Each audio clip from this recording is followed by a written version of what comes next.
కళ్యాణ లక్ష్మి తులం బంగారం ఇచ్చేసినామని చెప్తారు ఇతర రాష్ట్రాల్లో పోయి. మొత్తం అమలైపోయింది, రుణమాఫీ మొత్తం అయిపోయింది, టోటల్ చేసినామని చెప్తారు. ఇప్పుడు ఇతర రాష్ట్రాల్లో పోయి తెలంగాణలో 42% రిజర్వేషన్లు ఇచ్చేసినాం, అయిపోయింది. ఇది రోల్ మోడల్, దేశానికే ఇది ఒక రోల్ మోడల్ అని చెప్తారు. ఢిల్లీలో పవర్ పాయింట్ ప్రజెంటేషన్ ఇస్తారు, రాహుల్ గాంధీ గారు చూసి అబ్బా అమలు అయిపోయింది, తెలంగాణ మొత్తం అయిపోయింది, స్కూటీలు వచ్చేసినాయి, నిరుద్యోగ వృత్తి వచ్చేసింది, 42% కూడా రిజర్వేషన్ అమలు అయిపోయిందని.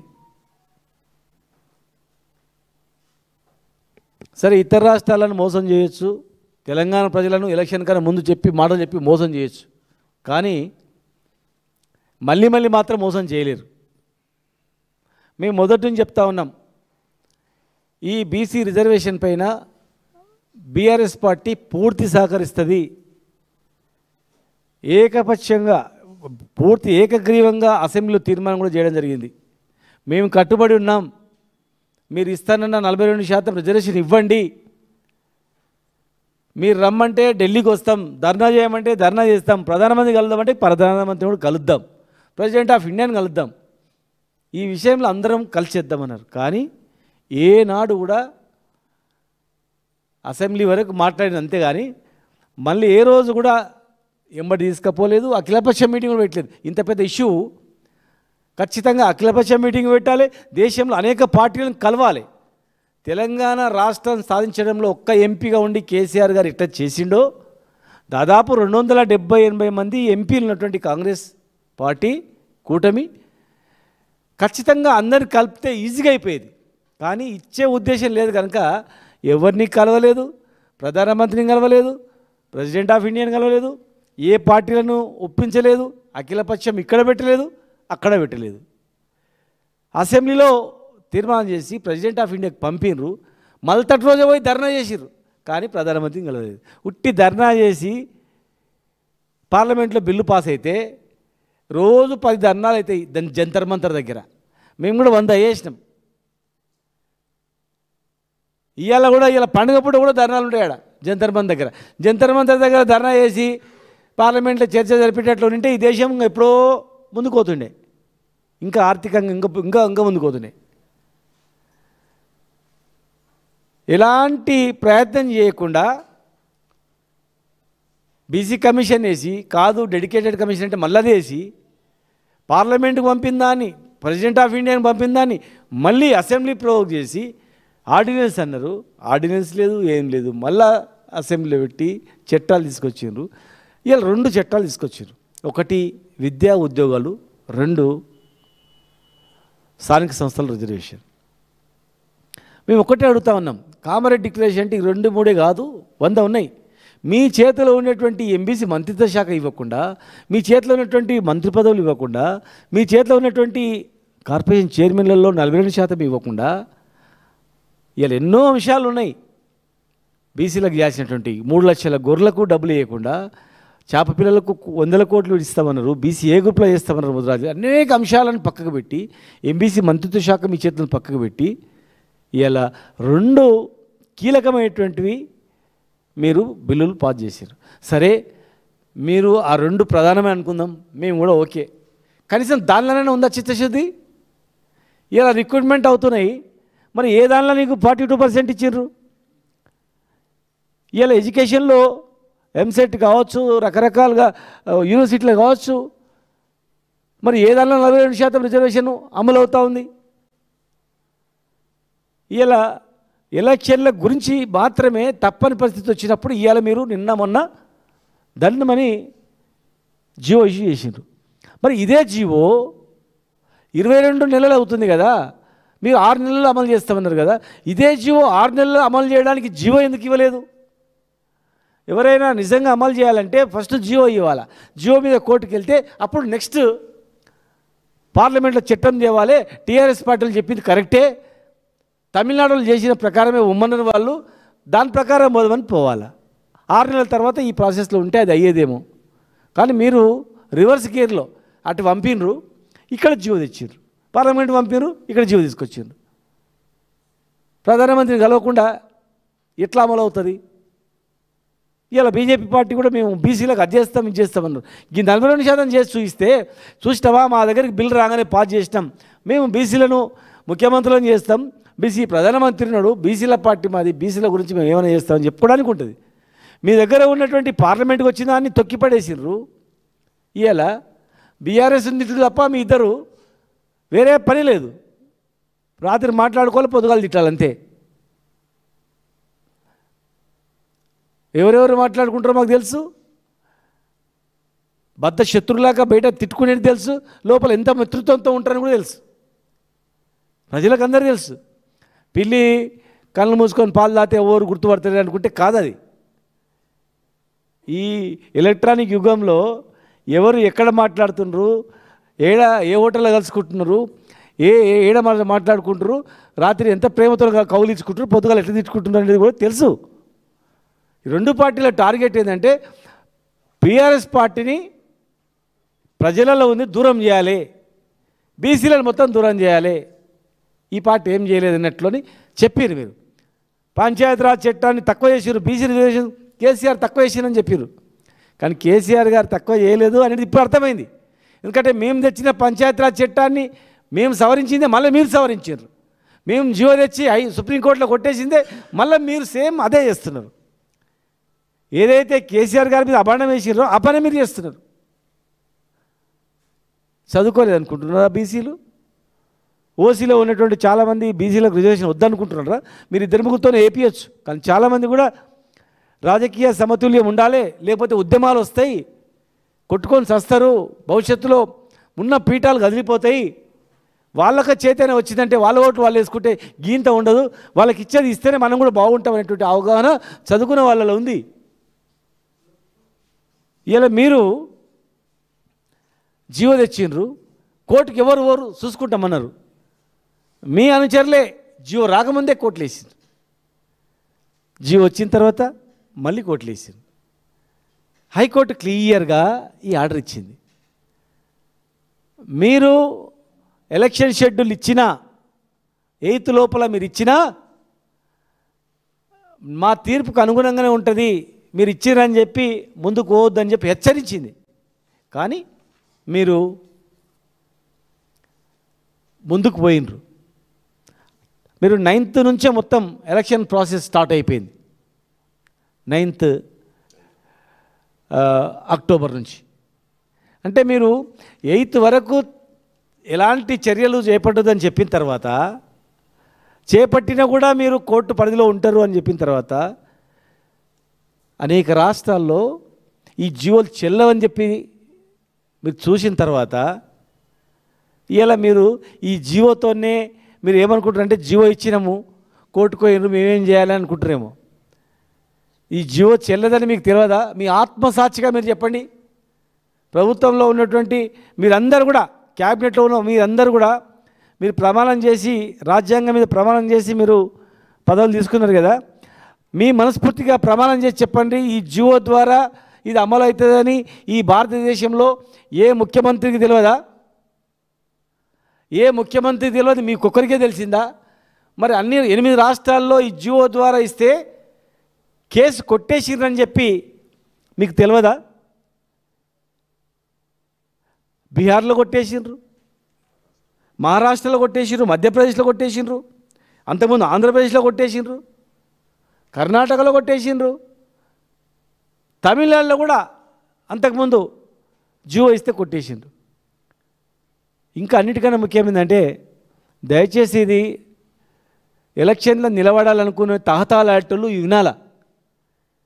ఇది చాలా మోసపూరితమైనటువంటి ఎలక్షన్. ఇది మిత్రులారా, మహారాష్ట్రలో సేమ్ ఇదే విధంగా ఎలక్షన్ షెడ్యూల్ తర్వాత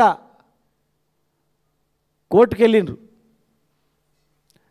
కోర్టుకు వెళ్ళిన తర్వాత తెలుసా, 2022 అంటే 2020 నుంచి 21-22 వరకు ఈ జీవో ద్వారా జెడ్పీటీసీలై జిల్లా పరిషత్ చైర్మన్లై 2 సంవత్సరాలు చేసిండ్రు. ఈ జియో ఇష్యూ అయిన తర్వాత, ఎలక్షన్ ప్రాసెస్ స్టార్ట్ అయిన తర్వాత హైకోర్టు ఏదో జడ్జిమెంట్ ఇచ్చింది. అంటే ఇది పాస్గా అయినట్లు కాదు, కేసు నడుస్తూ ఉంది, అడ్మిషన్ తీసుకొని కేసు నడుస్తుంది. తర్వాత సుప్రీంకోర్టులో వేసిండ్రు.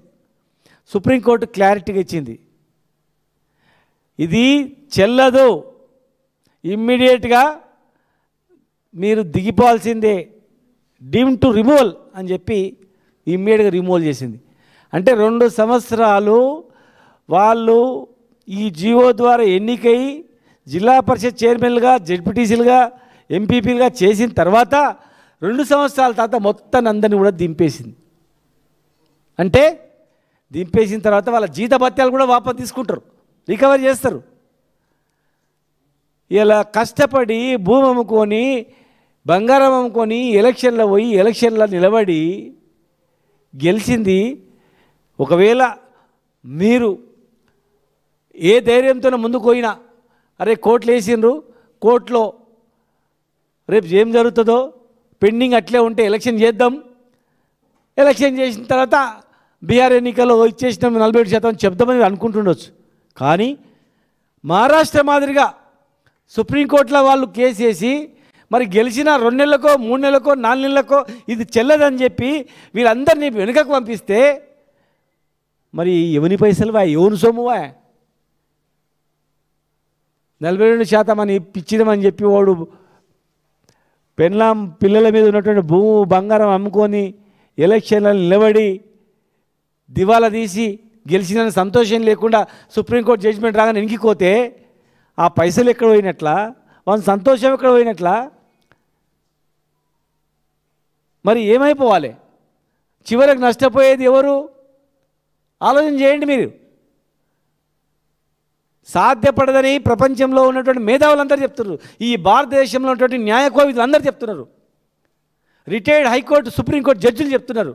సుప్రీంకోర్టు జడ్జి ఆల్రెడీ జడ్జిమెంట్ అనేది క్లియర్గా ఉంది, 50% క్యాప్ దాటొద్దు, దాటితే ఒకవేళ ఎలక్షన్ మీరు చేస్తే కోర్టును కాదని ఎలక్షన్ చేసినా కోర్టు నడుస్తుంది, ఇంకా జడ్జిమెంట్ రాలేదని, హైకోర్టు జడ్జిమెంట్ రాలేదు కదా అని మీరు ఎలక్షన్ చేసినా రేపు గెలిచిన తర్వాత ఖచ్చితంగా ఇది కొట్టేస్తారు. సుప్రీంకోర్టులో మామూలు పిటిషన్ వేసినా 100% ఇది కొట్టేస్తారు. నువ్వు ప్రమాణం చేసి జడ్పీ చైర్మన్ సీట్ మీద కూర్చున్నా మల్తటి రోజే పోయినా పోతుంది. దానికి ఎవరు బాధ్యులు చెప్పండి? ఆ జడ్పీటీసీలు, ఆ ఎంపీటీసీలు, ఎంపీపీలు, ఆ జిల్లా పరిషత్ చైర్మన్లు ఏమైపోవాలా? వాళ్ళ బతుకులు ఏమైపోవాలా? అవునన్నా కాదన్నా ఇలా రేపు ఎలక్షన్ అంటే మామూలు విషయం కాదు అది. అంటే మీరు ఇస్తున్నామని చెప్పి ఉన్న వాళ్ళ ఈ ఆస్తులు అమ్మనికనా, వాళ్ళని దివాలా తీయించనికనా ఈ రిజర్వేషన్ ఇచ్చేది? చట్టబద్ధత కావాలని అన్నా. ఎందుకంటే ఎవరు కోర్టులు వేసినా కోర్టుకు ఇబ్బంది లేకుండా, చట్టానికి ఇబ్బంది లేకుండా రిజర్వేషన్ ఇవ్వాలి. అప్పుడు ఎవరు కోర్టు వేసినా ఏం కావద్దు, చట్టానికి లోబడి ఉండాలని మేము కోరుకున్నాం. ఆర్థికంగా అన్ని రకాలుగా నష్టపోవద్దని చెప్పి. మహారాష్ట్రలో ఒక ప్రెసిడెన్స్ కేసు ఉన్నాగా మొన్న బీహార్లో విద్యా ఉద్యోగాల మీద రిజర్వేషన్ మీద ఇచ్చిండ్రు. మొన్న బీహార్లో ఇచ్చిన జీవోని కూడా కొట్టేసారు. బీహార్లో మొన్న ఇచ్చిన జీవో కొట్టేసిండ్రు. మొన్న అంతకన్నా ముందు ఇచ్చినటువంటి మహారాష్ట్ర ఇచ్చిన కేసు కొట్టేసిండ్రు. ఇన్ని కేసులు హైకోర్టులో కొట్టేసినాయి, సుప్రీంకోర్టులో కొట్టేసినాయి ఉన్న తర్వాత ఒక జీవో ద్వారా రిజర్వేషన్ ఇవ్వచ్చని మీరు ఎట్లా అనుకుంటారు? అసలు ఏ ధైర్యంతోనే నమ్మబలుగుతున్నారు? ఏ ధైర్యంతోనే అంత చెవుల్లో పువ్వు పెడుతుంటే అంత తెలివిలేని వాళ్ళు అనుకుంటున్నారా? అంత దద్దమ్మలు అనుకుంటారా? వీళ్ళకి ఏం అంగోటిగాళ్ళకి ఏం చదువు రాదు, పిదువు రాదు, మేము ఏం చెప్తే అనుకుంటున్నారా? ఏ ఉద్దేశంతో అనుకుంటున్నారు? అరే చదువుకున్నారు, డిగ్రీలు చదివినరు, పీజీలు చదివినరు, పిహెచ్డీలు చేసినారు. ఈ వర్గాల నుంచి వచ్చినటువంటి వాళ్ళు మేధావులు ఉన్నారు, పుస్తకాలు రాసిన రచయితలు ఉన్నారు, సైంటిస్టులు ఉన్నారు, డాక్టర్లు ఉన్నారు. మీరు ఇంతమంది ఉన్నాక మీరు ఇంత గుడ్డిగా హైకోర్టులో అంత హెచ్చరించినట్లు ఇచ్చినా కూడా మీరు ఇమ్మీడియట్గా మీరు నోటిఫికేషన్ వేసి ఒకవేళ పొరపాటున హైకోర్టులో ప్రాసెస్లో ఉంటుంది, మీరు పెట్టాలని ప్రాసెస్లో ఉంటుంది, ఏం రాలేదు మాకు కనుక మేము పెడుతున్నాను పెడతారు. పెట్టిన తర్వాత రేపు హైకోర్టు నుంచి వాదన వెళ్ళిన తర్వాత జడ్జిమెంట్ వస్తుంది. లేదు మధ్యలో సుప్రీంకోర్టు మహారాష్ట్ర మాదిరిగా సుప్రీంకోర్టులో ఇస్తే సుప్రీంకోర్టులో కూడా వస్తుంది. మీరు చెప్పండి, నిలబడినటువంటి అభ్యర్థులకు భరోసా ఇవ్వండి. మీరు సుప్రీంకోర్టులో ఒకవేళ సుప్రీంకోర్టులో ఒకవేళ ఇది తప్పు అని వస్తే ఈ జిల్లా పరిషత్ చైర్మన్లు అందరికీ ఎమ్మెల్సీలుగా ఇస్తాం, జడ్పీటీసీలు అందరికీ కార్పొరేషన్ చైర్మన్లు ఇస్తాం. చెప్పండి, మాది భరోసా అని చెప్పండి. సుప్రీంకోర్టు ఈ జడ్జిమెంట్ మీకు అనుకూలంగా రాకపోతే మేము కూడా పదవుల నుంచి తప్పుకుంటాం, మేము కూడా రాజీనామా చేసి వెళ్ళిపోతాం, మీ ధైర్యంగా ఉండండి అని చెప్పండి, ప్రజలకు చెప్పండి. నిజంగా మీకు నమ్మకం ఉంటే మీరు చెప్పండి. మరి ఇది కూడా 101 అబద్ధం అనుకొని చెప్పండి. మేము పదవులన్నీ వదులుకుంటాం, క్యాబినెట్ మొత్తం విడిచిపెడతాం, మా ఎమ్మెల్యేలు మంత్రులు అందరం పక్క జరుగుతాం, ప్రభుత్వం మీకు భరోసా ఇస్తున్నాం, మీకు ఖచ్చితంగా ఇది చెల్లుతుందని చెప్పండి.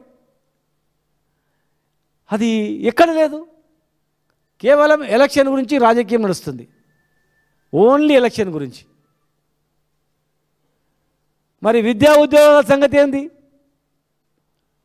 దాన్ని ఏంది సంగతి? మరి ఆ రిజర్వేషన్స్ మాట ఏంది?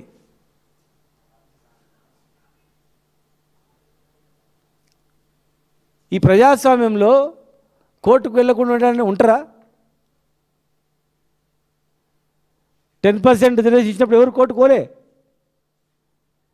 ఈడబ్ల్యూఎస్ రిజర్వేషన్ ఇచ్చినప్పుడు కోర్టుకి వేయలే.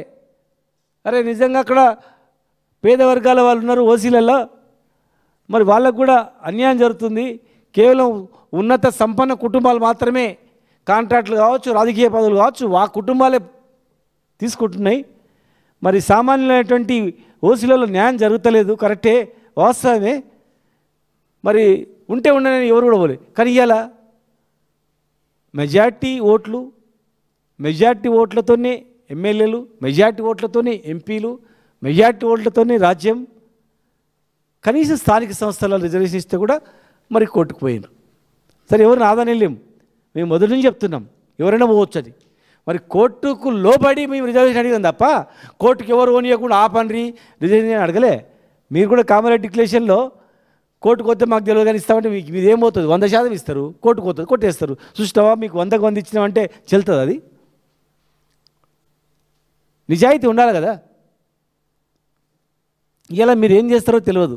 దయచేసి కాంగ్రెస్ ప్రభుత్వానికి మేము విజ్ఞప్తి చేస్తున్నాం, ఈ 47% రిజర్వేషన్ విషయంలో చట్టబద్ధత కలగాలి, 9th షెడ్యూల్లో చేర్చాలని మేము స్వయంగా కేసీఆర్ గారు మమ్మల్ని తమిళనాడు పంపిస్తే 2 రోజులు 3 రోజులు అక్కడ ఉండి తమిళనాడులో ఉన్నటువంటి అన్ని వర్గాల వాళ్ళతో మేము మాట్లాడి ఆ రిజర్వేషన్ ప్రక్షాళన చేసి ఎట్లా తీసుకొచ్చారని చెప్పి ఇక్కడ వచ్చి మేము ప్రభుత్వానికి చెప్పినాం. డెడికేషన్ కమిషన్ కూడా మేము వినవించినాం. అక్కడ ప్రభుత్వం ఈ రకంగా చేసింది మీరు ఇవ్వండి అని, మీరు కూడా ఇట్లా చేయండి, మీరు సహకరిస్తామని. కానీ మేము చెప్పి అక్కడ పడేసారు. నువ్వు నిజంగా ఇవ్వాలనే ఉద్దేశం లేదు కనుక పక్కకు పడేసి మీరు ఎన్ని కప్పగంతులు కొట్టినరు. ఇటు ప్రెసిడెంట్ ఆఫ్ ఇండియాకు, ఇటు గవర్నర్కి పంపించారు, ఇటు ఊరికి వచ్చారు, మళ్ళీ లాస్ట్ టికెట్కి వచ్చిరంటే కిందికి వచ్చింది, జీవో కాడికి వచ్చారు. ఇలా జీవో తీసుకొస్తే ఈ జీవో ద్వారా ఎన్నికైనటువంటి వాళ్ళు రేపు కొట్టేస్తే బాధ్యులు ఎవరు అని అడుగుతా ఉన్నాం మేము. ఖచ్చితంగా మాకు అనుమానం వస్తుంది, వీళ్ళు అవుతారు, ఎలక్షన్ అవుతుంది, స్టేలో మీద అవుతుంది, గెలిచిన తర్వాత 4 రోజులలో తుస్సున పోతుంది, మళ్ళా పెట్టుకున్న పైసలు వీసలు ఉన్నాయి అన్నీ మొత్తం పోతాయి, దివాళా తీస్తారు, 2 నెలలకు వస్తారు. మళ్ళీ రేపు నిలబడమంటే కూడా వీడు ఎలక్షన్లో నిజంగా రిజర్వేషన్ వస్తే కూడా నిలబడాలని కూడా భయపడేటట్లు చేస్తారు తప్ప ఏం లేదు. మీకు నిజాయితీ నిబద్ధత ఉంటే వెంటనే మీ చేతిలో ఉన్న ఎంబీసీ మంత్రిత్వ శాఖ ఇచ్చి మిగతా 2 పోస్టులు కూడా ఇచ్చి మీరు 9th షెడ్యూల్లో చేర్చే విధంగా మీరు పోండ్రి, చెప్పుకోండి. బీహార్లో చూడు 42% ఇచ్చినాము, మేము కొట్లాడుతున్నాం కేంద్రం మీద, పాస్ చేస్తలేదని చెప్పి అట్లా చెప్పండి. కానీ ఇక్కడెందుకు మోసం చేస్తారయ్యా? కష్టపడి వాడు 1 ఎకరం 2 ఎకరాలు కొనుక్కొని వాడు కూడా అరే నేను కూడా ఈ సర్పంచ్ని అయితే ఎంపీని అయితే ఇంత గౌరవం దక్కుతుంది నాకు కూడా అని చెప్పి వాడు ఆశతో ఉన్నటువంటి వాడిని రిజర్వేషన్ ఇవ్వకుండా మనం పైసలు ఖర్చు పెట్టించి దివాళా ఇచ్చే కుట్రను దీని వెనుకల ఉంది అని నేను విజ్ఞప్తి చేస్తూ ఉన్నా. దయచేసి ప్రభుత్వానికి నేను విజ్ఞప్తి చేస్తూ ఉన్నా, మీరు చట్టానికి లోబడి వచ్చేటట్టు చేయండి, లేదనుకుంటే మీరు మాదే బాధ్యత, హైకోర్టు కొట్టేసినా సుప్రీంకోర్టు కొట్టేసినా మేము కూడా తప్పుకుంటాం అన్నటువంటి భరోసా మీరు ఇచ్చినప్పుడే మీలో ఉన్న నిజాయితీ బయటపడుతుందని, మీ చేతిలో ఉన్నటువంటివన్నీ ఇస్తున్నప్పుడే పదవులు అప్పుడు బయటపడుతుందని. విద్యా ఉద్యోగాల విద్యార్థులారా దయచేసి ఈ సమయం చాలా కరెక్ట్ సమయం. మరి మీకు ఉద్యోగం రావాలంటే ఈ పోటీ ప్రపంచంలో రిజర్వేషన్ ద్వారానే వస్తాయని మహాత్మా జ్యోతిబాపుల నుంచి చెప్పడం జరిగింది. మరి దయచేసి ఇప్పుడు ఇస్తాన్న ప్రభుత్వాన్ని మీరు గట్టి పట్టుకుంటే ఇస్తారు, రాజ్యాంగ సవరణ చేస్తారు. 42% విద్యా ఉద్యోగాల్లో అనేది పట్టుబట్టాలి. కేవలం ఈ 10-20 పదవుల గురించి కాదు, 10 మంది 20 మంది రాజకీయ నాయకులు బతికితే మాత్రమే కాదు, వాళ్ళు రిజర్వేషన్ వచ్చి పదవులు అనుభవిస్తే కాదు, విద్యా ఉద్యోగాలు వచ్చినప్పుడే ఈ జాతి బాగుపడుతుంది. మరి వాళ్ళు ఇచ్చే రిజర్వేషన్ కూడా, వీళ్ళు ఇచ్చే రిజర్వేషన్ కూడా చెడ్డ భద్రత లేదు కనుక చాలా మోసపూరితంగా కనిపిస్తుంది. కనుక చదువుకున్న విజ్ఞానాలు ఎవరే కానీ దయచేసి ఒక్కసారి మేము చెప్పింది వాస్తవమా కాదా అని ఈ 8-9 రాష్ట్రాల్లో జియో ద్వారా కొట్టేసినటువంటి జడ్జిమెంట్లను చూడండి, సుప్రీంకోర్టు జడ్జిమెంట్ చూడండి, హైకోర్టు జడ్జిమెంట్లో కూడా చూడండి. ఒకవేళ మీకు ఎవరైనా చదువు రాకపోతే మీ కొడుకో అల్లుడో మన్మడో చదువుకున్నాడు ఉంటే అయ్యా నెట్లో కొట్టి ఇవన్నీ ఏమేమి ఉన్నాయని చెప్పి చదివి వినండి. మహారాష్ట్రలో 2 సంవత్సరాలు జడ్పీ చైర్మన్లుగా అయిన తర్వాత వాళ్ళని దింపేసినది మళ్ళా చరిత్ర కూడా నిజమా కాదా అని కూడా చూడండి అని చెప్పి మీ ద్వారా విజ్ఞప్తి చేస్తూ ఉన్నా. ఇప్పటికీ మేము ఫైనల్గా చట్ట 9th షెడ్యూల్లో చేర్చే విధంగా మీరు ప్రయత్నం చేయండి. బీఆర్ఎస్ పార్టీ బేషరతుగా మీరు ఏం చెప్తే ఎక్కడికంటే అర్ధరాత్రి మీ అంబడి రావడానికి మా కేటీఆర్ గారు, మా ఎమ్మెల్యేలు, మా ఎమ్మెల్సీలు సిద్ధంగా ఉన్నారు. పార్టీ మొత్తం ధర్నా చేయడానికి లక్షల మంది ఢిల్లీ వచ్చి ధర్నా చేయడానికి కూడా మేము సిద్ధంగా ఉన్నామని చెప్పి మీ ద్వారా విజ్ఞప్తి చేస్తున్నాను.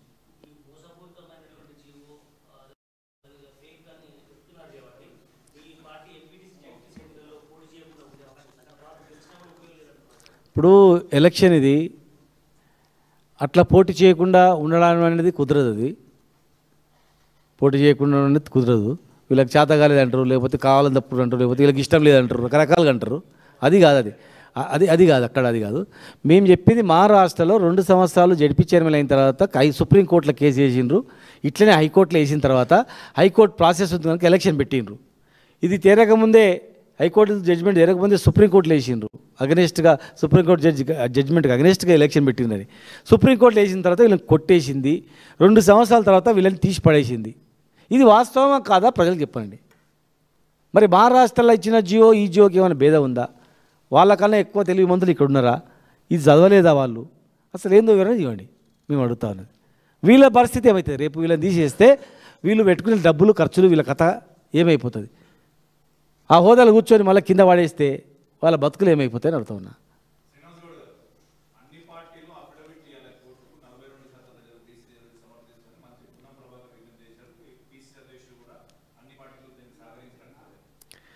కోర్టుకు అఫిడవిట్ ఇస్తే అన్ని పార్టీలు సహకరిస్తుందని చెప్పి సుప్రీంకోర్టు ఓకే అంటదా? ఒక పార్టీల వ్యవహారం కాదు ఇది, ప్రజల వ్యవహారం, ఇది చట్టం వ్యవహారం. ఇది చట్టం అనేది చట్టం ప్రకారం పార్టీలు నడుపుకోవాలి తప్ప పార్టీల ప్రకారం చట్టం నడుపుకోదు. కోర్టులు అన్ని పార్టీలు ఇచ్చినవి అంటే అన్ని పార్టీలు బదులుకొని ఇంకేమైనా ఇస్తాయి, ఓకే అవుతుందా? ఏమన్నా అర్థం ఉండాలి కదా. అన్ని పార్టీలు అఫిడవిట్ ఇస్తే హైకోర్టులు ఇస్తే హైకోర్టు ఓకే అని చెప్పేస్తే సుప్రీంకోర్టు జడ్జిమెంట్ దీనికి లోబడి ఉంటుందా?